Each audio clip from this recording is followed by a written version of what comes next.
Everyone, in this video I'm going to show you the ways to redeem your Wells Fargo credit card reward.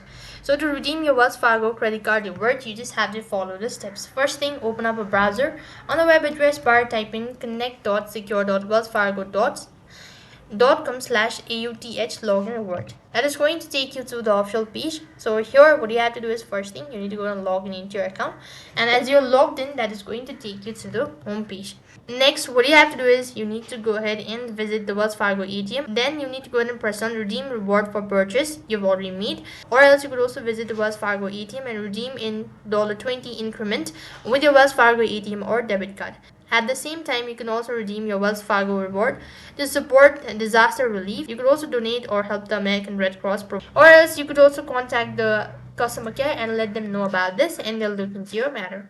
So that is how you could go to redeem a reward. That is all for this video. I hope the video was helpful. Make sure to like, share and subscribe to our channel. Thank you for watching. See you in the next video.